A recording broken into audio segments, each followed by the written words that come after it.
Okay. Well, what are your other businesses right now? I have a cannabis company that I'm a Aha. part of. Okay, I'm a something part you have in owner, common with John. right, of Seven Leaves it's cultivation up in Sacramento. I think by the end of the year we'll have 1,000 lights.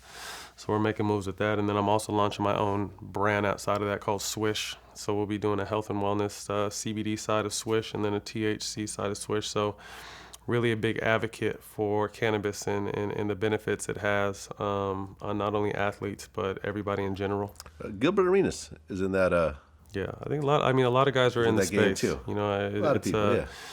it's our equivalent of the gold rush or prohibition right now, and cannabis is something that I've been smoking since I was 14, and it's always been a vital part of my life, and really, I owe a lot to it. For the shit it got me through mentally, physically, emotionally.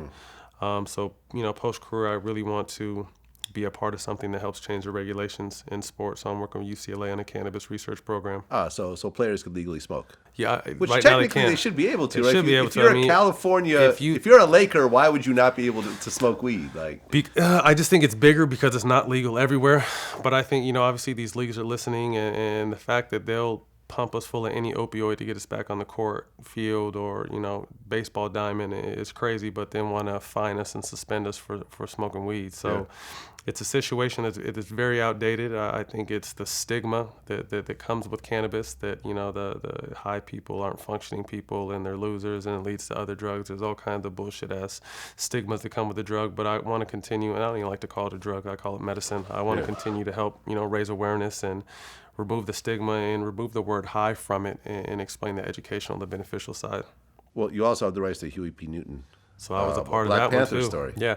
So this whole thing is like, I'm someone that used my basketball platform to meet a lot of people and open a lot of doors, and really kept good connections with people. But I realized that, transitioning in business, you're either people really fuck with you because you did something, or they're looking at you like, oh, this motherfucker thinks he could do anything because he played basketball. So I always try to surround myself with, if I'm moving into a business, with people that know a lot about that space.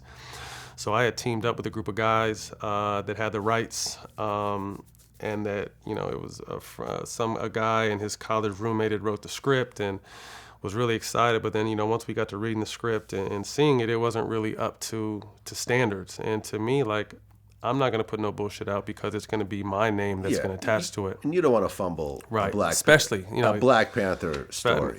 especially in this climate and what we're about. To me, that has to be done right by the right people. I tried to help bring some other people along. The current people that I was working with didn't really want to go that way. They kind of wanted to keep it in-house and do what they did. So I had to step away from that project too. So I had my hands on, the Suge Knight story at one point and the Huey P. Newton story at one point. But, I had to respectfully back away from both projects because I just didn't feel they were right.